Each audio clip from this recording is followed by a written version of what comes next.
open up that Crystal Pepsi and get comfortable. This is Dope Nostalgia.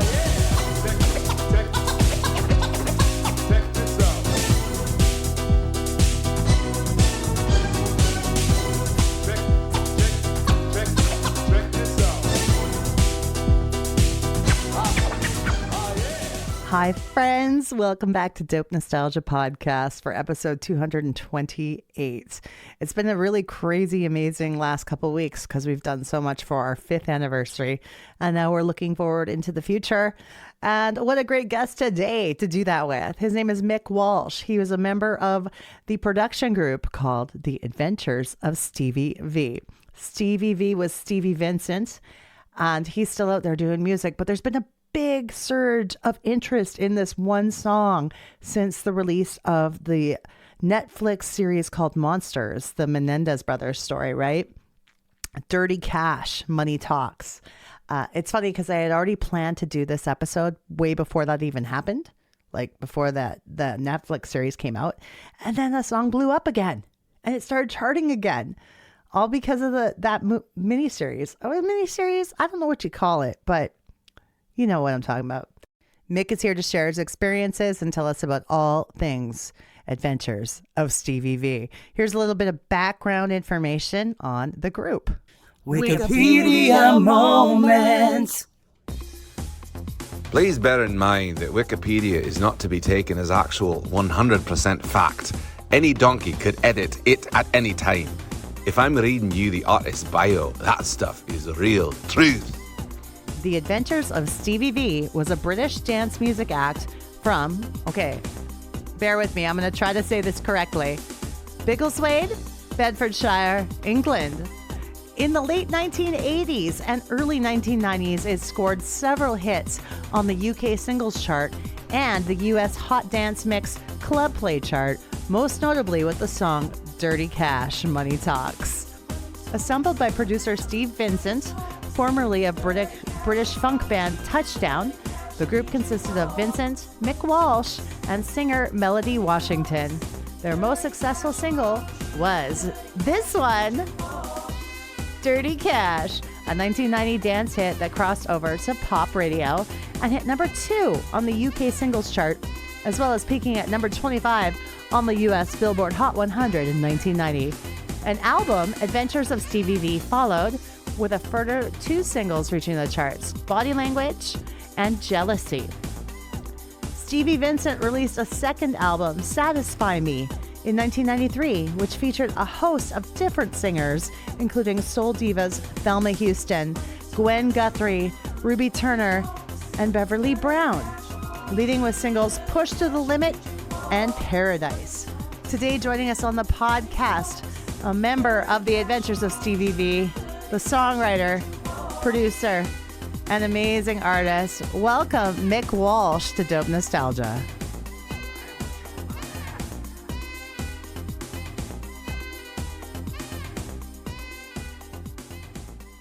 Okay, well, welcome, Mick, to Dope Nostalgia. This is a podcast where we talk about things that happened for people music-wise in the 90s and what they are up to now. Mm-hmm. So whereabouts are you located nowadays? I'm in Freehold, which is New Jersey. Its claim to fame is it's where Bruce Springsteen lived when he was a child. So we get a lot of tourists. That's the only reason why people would come here, really. But it's a nice town, don't get me wrong. But yeah, that's our claim for fame. Now, how did you discover what your musical path was when you were younger? What got you into becoming a musician in the first place? You know what? I don't think creative people have any say in it. It's just something that's in you. It's just a drive that you can't explain. And it kind of, I was thinking about this just recently. The drive to succeed costs you relationships with your mates because they want to be playing football and you want to be in the studio, you know, girlfriends, marriages, even. It's just this strong drive that sometimes, if most creative people are like me, you wish you didn't have because it can mess up your life, that kind of intimate side of your life. So I've had it since I was maybe about 7. There used to be a show on the BBC called The Monkeys, and you know the group, right? So Yep. we used to run home from school to see it, and then I think it was after the first episode or something, we all said, "Oh, we're gonna form a band." And because I was the last one to put my hands up, I ended up as a drummer. And so the drums were the first instrument. Played in the school band. Left school, kind of moved away from it a little bit. Worked in some factories where I had to sell things like ball bearings to industry. And it was like I couldn't be real. Oh, these new ball bearings are much better than I could not do it. I either walked out or got the sacked from every job I ever did. And then I went to drama school pretty late on when I was 28. So we were constantly in production. So when one play finished, we'd be learning the next one. So I had a lot of time, so that my music kind of like came back to me big time, and I'd sit behind the stage, writing, composing and stuff like that. And a long story short, when I got divorced for the first time, I started my own record company. And a guy who was my engineer said, "Oh, there's this guy called Stevie V in Biggleswade, I think it was, in England." He said he's looking for a co-write. And so I said, yeah. So I'll go over and see him. And he gave me just this backing track with, which became Dirty Cash. It was just like a couple of chords and a drum machine and everything. And it was a late fall day. I remember it was a beautiful, kind of bright, almost summer day. And I had a soft top car. So I put the cassette on in my car, and by the time I got to my house, I had this thing going around my head: money talks, money talks. So I called him and said, "I'll come back the next day." He went back the next day, and it all just it came together very, very quickly. The actual writing of it was really, really quick, Mhm. So to answer your question, I know we're around the houses, but I don't think you have any That's okay. control over it, That's a great way to describe it, actually, when you Mm. think about it. Yeah. It leads you. Oh, absolutely. Absolutely. Yeah, yeah, yeah. And it's interesting to learn too that that was the first song you worked on together. Yeah, absolutely. Yeah. First song. Yeah. Yeah. Amazing. It's just, I believe in synchronicity and the universe and stuff like that, but you have to buy a ticket to the lottery. So me going over, I mean, he was working a factory. I mean, he'd been in local bands, same as me. I was at drama school. So I'm always up for trying stuff, always been open to trying stuff, because you never know where it might lead, So yeah, it's amazing. 100%. That's fun.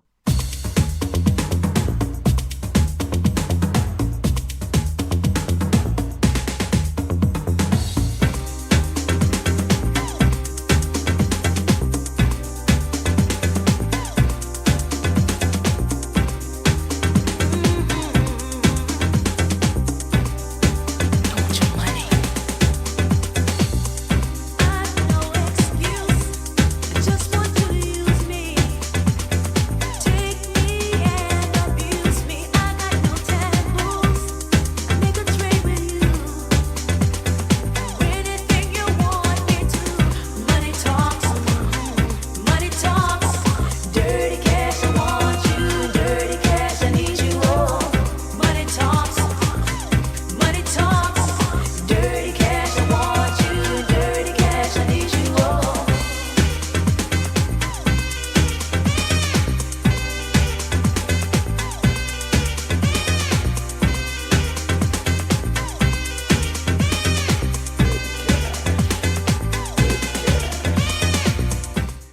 Stevie Vincent? What is he still making music? What do we know about him? Oh yeah, yeah, he still makes music. Actually, I don't know if you know, but Dirty Cash has recently been a Netflix series, Monsters, and it's just blown up. It's viral on TikTok. It's just all over the place, and it's being released tomorrow in the UK. So it probably will chart with all the interest it's got in it. So I think Steve, for a while, concentrated on his daughter, because his daughter is also a singer. So he released some stuff with her. But I think he stayed in the. So he was a producer, really. So the Adventures of Stevie V was like a production band. You know, we never played instruments as such or anything like that. It was more of a personal appearance kind of thing. Mhm. Yeah. So as far as I know, that's what he's doing in production. That's what amazes me too, is like I had planned to do this interview and this episode about Stevie V and your experience. And then I heard about the Netflix thing. I've seen the movie, but I didn't realize. I was like, oh my goodness, the timing on this, it has blown up again. It really has. Yeah. Crazy, crazy. See all these young kids, the twinkle in their dad's, probably the grandfather's eye, when it first came out, and they're all popping away like it's, like a new thing, which I guess it is. It is for them. So yeah, we'll see what happens. On that very first album, was it all vocals by Melody Washington? Yeah, well, as far as I remember, all the vocals were by Melody. Yeah, yeah, yeah. Are you in any of the music videos? Or is it the matter of No, that production team yeah, quality to no, it? no. I was just the co-writer and the kind of like behind the scenes in the studio. It Mhm. was fun. It was a real good summer. But the record company messed it up. Instead of getting out like a single as soon as Dirty Cash went out of the charts, they waited and waited and waited. We couldn't. And by the time they did release something, this was Mercury, I think it was. But by the time they did release something, the interest had subdued somewhat. And our second single, Jealousy, got to 17, I think, in the charts, which, considering we were 40 records off number one. When you have a song in the charts, you can call your record label midweek to find out what the midweek possession is. And it's a guy called Alan Pell. And I called him. He said, looks like you're going to be number one on Sunday, because that's when it comes out. And he said, but keep it to yourself. Of course, I went and told my mum.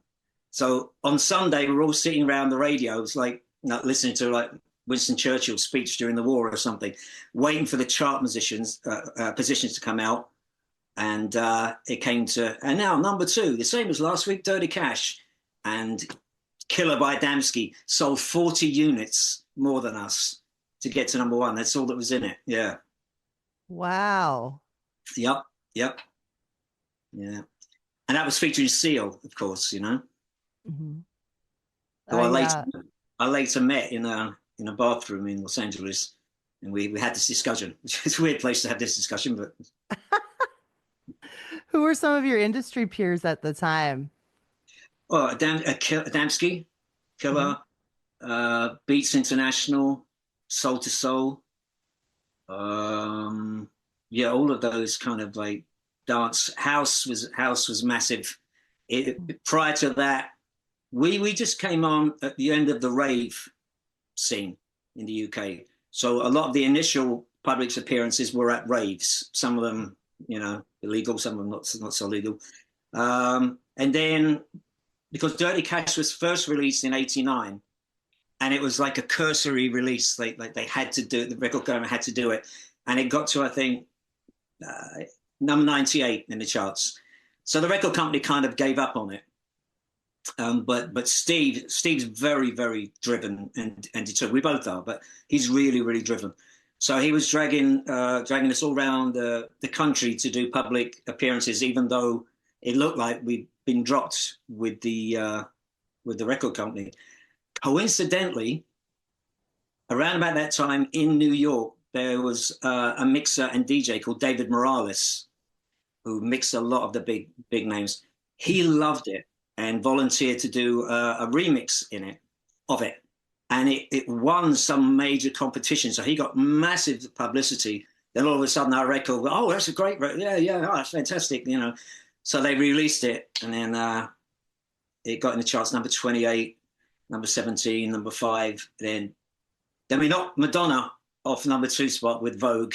That's one of my claims to fame. Yeah. That's a good claim to fame. Yeah, absolutely. So it's number 2. It never quite made number 1. And then there was the Dizzy Rascal. I don't know if you know who he is. He's like I know the name. Yeah, he's like the British 50, 50 Cent kind of thing. He was like that. And so he did a version of it that also got to number 2. But not as good as the original. You know, the original's just something very special about it, you know. Absolutely. That's usually the version we hear too. I was doing my research. I was on YouTube yesterday too, looking at different songs and videos from you guys. I saw a video called Dirty Cash 97. Yes, it was released in 97 as well. Yeah, yeah, yeah. And that got a fair amount of radio play. I'm not sure why that didn't. Again, that was expected. That's why I'm not counting my chickens until Sunday when the charts are announced, you know. Mhm. But yeah, I don't know because there was a melody was replaced by, I can't remember her name now. Um, to me, it wasn't as strong a mix as the original mixes. But yeah, I'm not sure it even got into the charts, to be honest. But it's pretty big in clubs. Mhm. So, yeah, and it's been covered so many times. Like on YouTube, there's a million different versions of it, all kind of like dodgy ones. You know, we don't get any compensation for that, you know, because Mhm. people can do their own mixes of it. They're supposed to apply to my publisher or Stevie's publisher for permission, but unless they're making, you know, $500,000 out of it, the legal costs of following so many people to sue is Yeah. pointless, you know. So, but it's been covered so many times. It's a song that's I remember when I first started songwriting, my friend's dad was a kind of songwriter in the 60s, and he said to me, "You got to have hooks. You got to have a song where you can never have too many hooks." And Dirty Cash has so many hooks in it.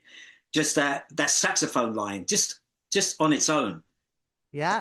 it's amazing. And the dick, dick, dick, dick, dick, dick, the chords as well, you know, and the hook, you know, the chorus is just it's like a nursery rhyme. It sticks in your head, you know. I think one of my favorite parts of the song is the actual verse, the melody of the Oh, do you? verse. Oh, Yeah. okay. Oh, yeah. Absolutely love it.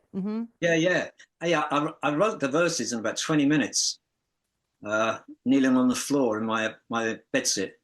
Hmm. Yeah, yeah, yeah. But you know, and then it was released in the US, and again they thought it could be number one. Loads of airplay on the East Coast and the West Coast, massive in gay clubs. But because it's got a line in it about I'm going to use my sex, the Bible Belt, they wouldn't play it. Mm. So we lost a lot of sales because they just wouldn't play it. So I think it got to 17 in the US. Maybe I might be wrong. Maybe a little bit lower than that, which is not bad for a new act, you know, in the US. But we felt it should have gone higher. But There's yeah. a few songs in that era I found that were in the same kind of position because of things like People Are Still Having Sex was a song that Oh, came yeah, out around that era. yeah, yeah, yeah, yeah. Um, yeah, a Goddess had a song called "Let's Get Sexual," but Right, I think I had found or heard your song the first time on a show called Open House Party, right. which was a very popular syndicated radio show that even us up in Canada got every weekend. Oh, okay, okay. Hmm. No, I don't know that, but yeah, it was radio play was massive, massive on that, and we got number one in the club charts with Dirty Cash, number one in the radio play charts, Billboard charts. Um, but they're not monetary charts, so you don't get anything from that. But the Hmm. fact that the people wanted to hear it, I think there was some kind of distribution. It's for what it brought home to me was there's so much luck involved having a hit song. The A&R people and the marketing people and the distribution people have all got to be on the same page. If A&R want this for a single and marketing don't, I know straight away it's not going to happen. Hmm. It's got to be all down the line. Everyone say, "Oh, this is amazing." Yeah, it was fun. It was fun. It's a fun time. What were one of your most memorable performances? Actually, quite local. We went to, I want to say Dunstable or Luton. Yeah, Luton probably. And we turned up in this minibus, and like a lot of places that we went to, they were kind of like half filled sometimes. This was at the start. We're trying to rebuild interest after the record company tossed us aside. But this one was like massive. I mean, must have been, I can't remember it was now, or even if it's still here. But there were literally like over 1,000 people. And that's the first time I got to shiver up my spine. I thought, oh, this could happen, you know, when they're all going, Dirty Cash, I want you, you know. I thought, okay. Because I can never tell. I mean, I had a number one, the summer after Dirty Cash was re-released in the US, I had another song released called Set Me Free by a band called Clubland. I want your love, take me higher, set me free. Another one that was all over the radio on the left coast and the west coast and the right coast. And but didn't get into the charts. But it's a great song. Like I was saying, there's so much luck involved in it, you know. Mm-hmm. After these messages, we'll be right back. Hi. If you enjoy Dope Nostalgia, thank you. Consider becoming a Patreon subscriber today for as little as $1 a month. It helps keep the show on the air and rolling. So if you want to check out our Patreon, it's at patreon.com/dope nostalgia. $1 a month, and you'll be helping support one of your favorite podcasts. Yo, what up? This Shazam from the R&B legendary group H-Town, and you listen to Dope Nostalgia. What's up, everyone? This is Eric, and I'm one of the hosts of Somewhere in Time podcast.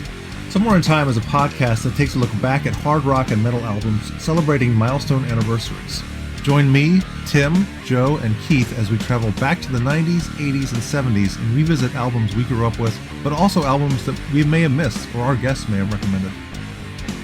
A new episode of our podcast is released every 2 weeks and can be found on Spotify, Apple Podcasts, or wherever you listen to your podcasts. We're also on YouTube at Somewhere in Time Podcast. Visit somewhereintimepodcast.com to learn more about our podcast. All of our episodes are streaming here, dating back to 2018, as well as links to our Facebook and Instagram pages. We have a lot of love for all things rock and metal, so give us a listen and get caught somewhere in time.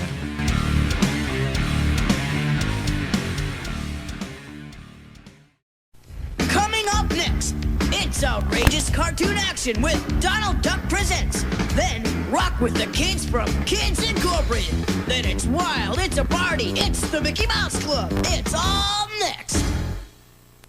The Mickey Mouse Club is here! Weekday afternoons on the Disney Channel. And every day there's something new and something different. Monday! Monday is Music Day, where you can rock with the hottest stars and the raddest videos. Tuesday! Tuesday is Guest Day, when you never know who's gonna be there. Wednesday! Wednesday is Anything Can Happen Day, where anything and everything will happen. Thursday! Thursday is Party Day.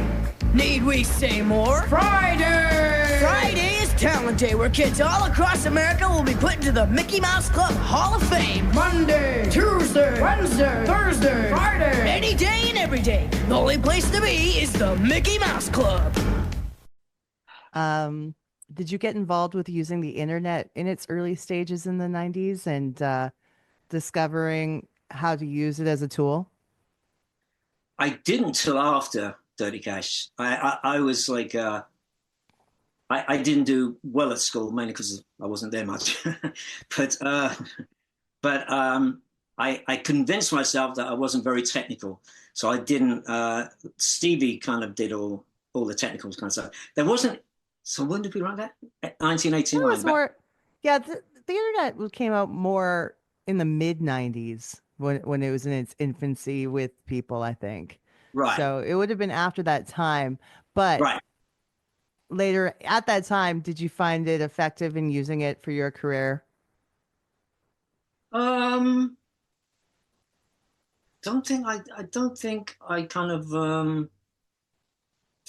it kind of registered really until I got my first computer and I sang with Paul McCartney once and in a competition. Yeah, it was like a private party, and it was a competition, and I and this band I was in, we won. So with that, the guy who was my songwriting partner, I said, you've got to get on the internet, you've got to get more technical, because he was, and he bought, and from the money I got from the McCartney thing, he made me buy my first PC. I had no idea what to do with it. But since then, I kind of taught myself. Oh, and yeah. So basically, I think the way that it's served me now is like it's just so easy now to write and record and send it to anyone, anywhere in the world like that, you know. And there's again, I'm not a great musician per se, but technology and the internet has made it really easy for people who are not, you know, I could teach someone. I use Logic on my MacBook, and it's super easy to use, and kids use it in school, you know. So that the production of music and getting it out there and making it available, yeah, that started happening around about, for me, around about sort of yeah, 97, 98, something like that. Especially if you're in a group where you're doing a lot of collaboration and like your production group and whatnot, I think that it comes in very handy to do any kind of collaboration. Oh, without a doubt. Without a doubt. I can collaborate with someone on the other side of the world now, you know, which I do, you know, because I'm still writing. I write all the time, you know. I know. I'm excited to talk about this. Yeah, yeah. So just recently, we've me and my songwriting partner, I went to drama school. We both married Jersey girls, so we're both living in Jersey. And I don't see him very often because he works in New York. But we've gone back to like our roots, which is like ska based. I don't know if you're familiar with ska music. And I sent you a link to that to YouTube. I don't know if you saw it. Yes, I did. Yeah, so I was kind of around about that time when ska was blowing up. So this was before Dirty Cash, and we supported a band called Bad Manners. They were massive, Bluster Bud Vessel, and I was on that same scene as groups like Madness and my brain's gone. And all the big ska bands of the '80s. I was on the same sort of scene as them, doing the same gigs in North London, Camden, and Kentish Town, and stuff like that. So now Gene and I have written loads of songs together, but we said, oh, we've got to go back to something that means something to us. And ska's having a bit of a revival at the moment. There's a British band called the Death of Guitar Pop, who are they're really kind of starting to take off now. So that's what we're doing. It's more kind of like, it's more for fun than anything else. You know, if anything, if it works out, great. If it doesn't, we're just like being true to our lyrics are very evocative. It's like me going back and reading one of my diaries from like 1985. And if you were to hear the songs, you would think they were written in 1985, you know, the references. It's very kind of London, Essex kind of based. So there's a lot of, you know, I mean, all that kind of stuff, you know what I mean? You know, which might not translate to American, you know, North American audience, but it's fun. It's fun. We have great fun. That's what matters most is that you're in a position now that you can definitely pick and choose projects that you really enjoy and that mean something to you. Oh, absolutely. Absolutely. Yeah, yeah, yeah. It's funny. I was talking to people, going back to an earlier conversation where like this is all I really, really wanted to do ever since I was a child. And because I walked out of I even walked out, God help my first wife, on a job when I was married because I couldn't take it. And she said, what are we going to do for money? You know, but something turned up. I can't remember what it was. But because I never stuck at jobs for long, I haven't got like a pension, like a work like pension. And now it seems like Dirty Cash taking off now, and that's going to be my pension kind of thing. Do you know what I mean? So it's funny how it worked out because, you know, I was getting really worried. I mean, how am I going to survive? I mean, I don't know how much this is going to make, but yeah, it's great to be your own person. It's great. It's great. Although there are a lot of sacrifices to live your life on your own terms. You know, I'm Irish and I'm short tempered and I used to clash with so many people, you know, I'm a very gentle, kind guy, but I don't mind being told what to do by someone who knows what to do, but being told by someone who has no clue, I used to clash with them and stuff like that. So, yeah. I feel that. Like, I get the same feeling. I don't mind following rules if there's a reason for that rule. But if there isn't, and it's like, forget you. Absolutely. Absolutely. Yeah, I'm the same. We might be related. Were you there for the second album, Satisfy Me? No, no. Yeah. We'd gone our separate ways. I was working on. So what happened was, when you have a hit song, you have the record company that releases the song, and then you assign your part of the song to a publisher.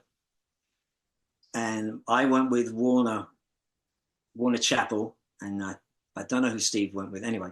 So when I was with Warner Chappell, I collaborated with a lot of their acts. You know, that they're part of their job is not just to collect performance royalties. It's to try and get you to collaborate with other, you know, artists that they publish. And I also at that time had a manager, he's dead now, called Tony Gordon, and he was representing Boy George and Culture Club at that time. So I wrote quite a lot of songs with Mikey from Culture Club, the bass player from Culture Club, a whole bunch of people. I met George Michael during that time. I was working with one, I think it's his cousin.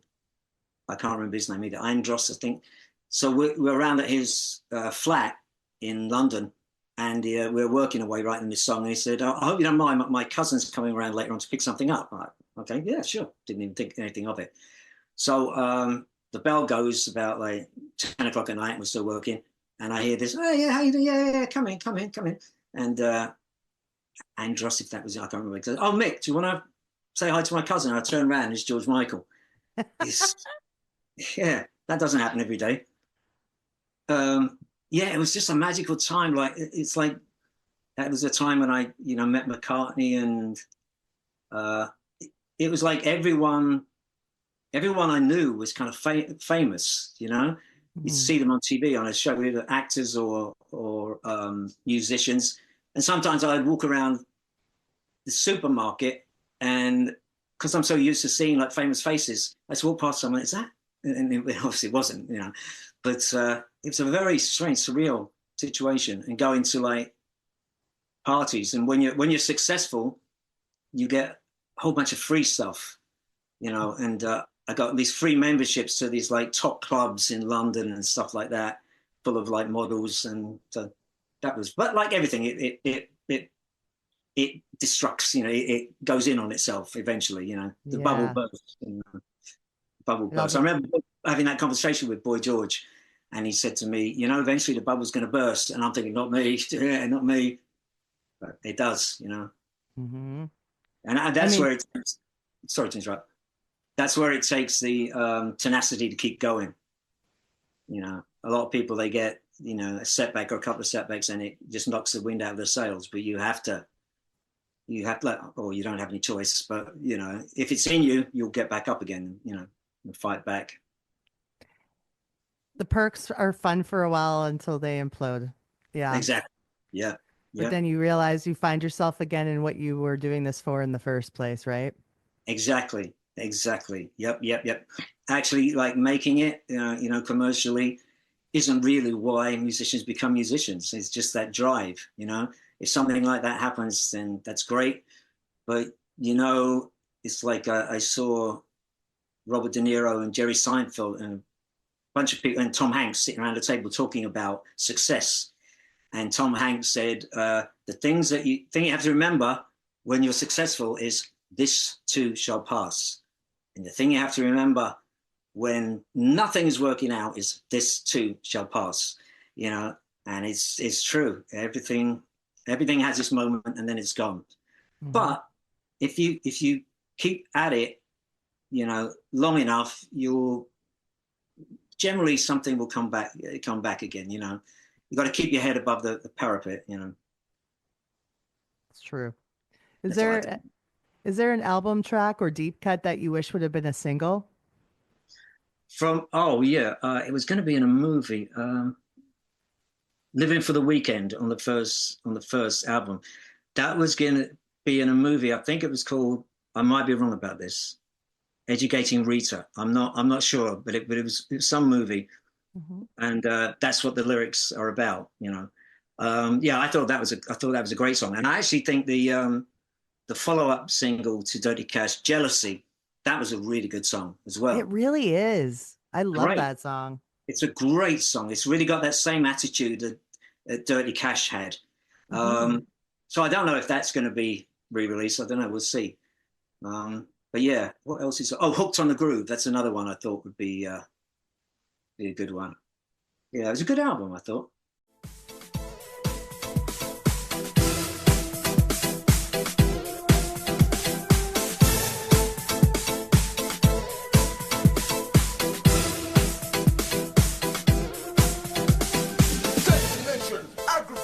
Jealousy's my observation. Heart's empty, you really send me. Don't stand close or you'll offend me. The watching people's at the door. You know the game, you know the score. Here's an L, the bitter pill. Avenger Pastiche.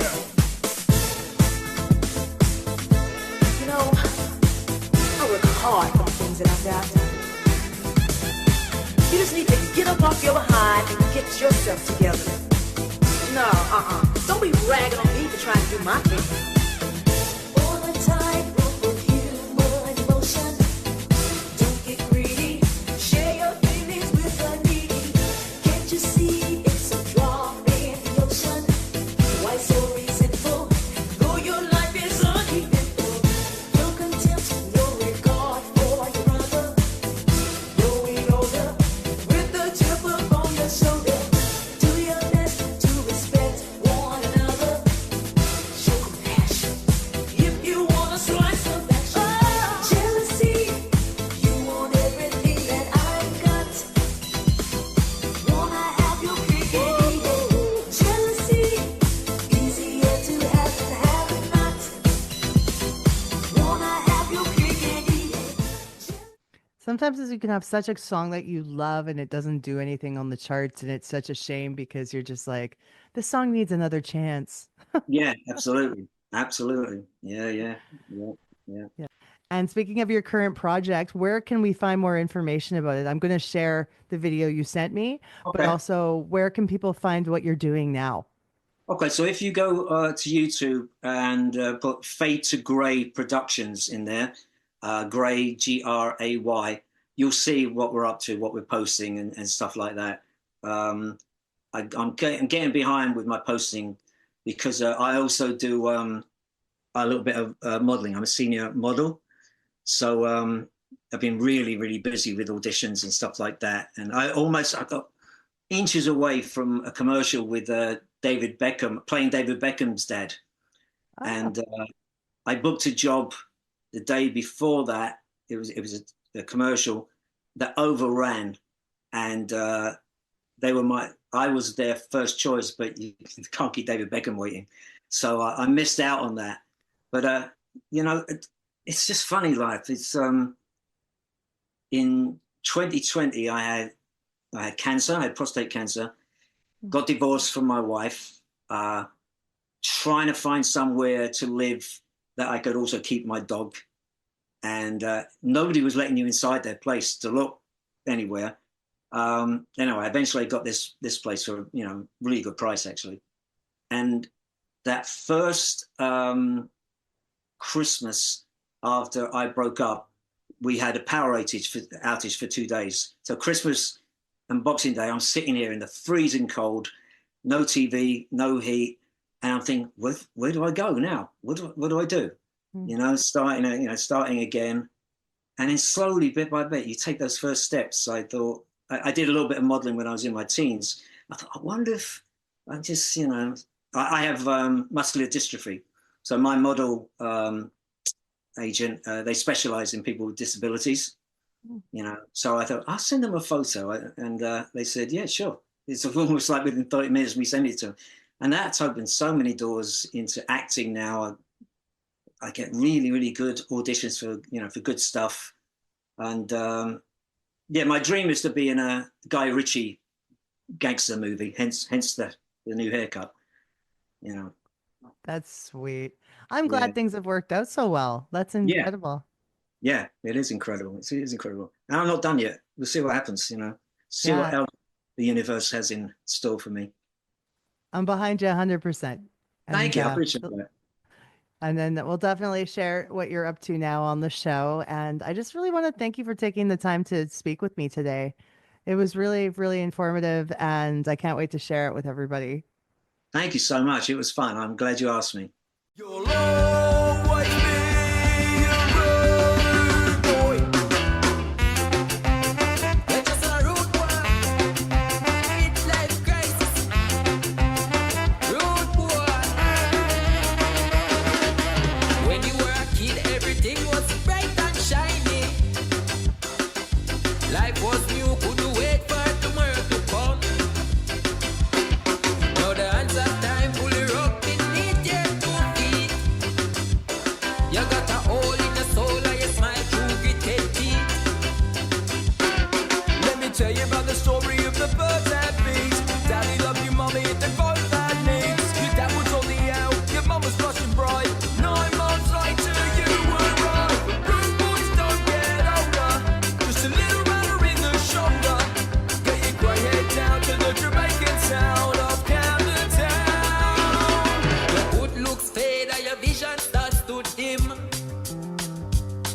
Soon you're eating 40 and you're still not eating the gym. Reflections in a mirror that you don't recognize. You got a pain in your brain and lines around your eyes. Social media, yeah, we've got it. Send us an email, dopenostalgiapodcast@gmail.com. Twitter, nostalgia dope. Or on Insta, dope_nostalgia. This podcast is licensed by SOCAN because we believe that artists should be paid for their work.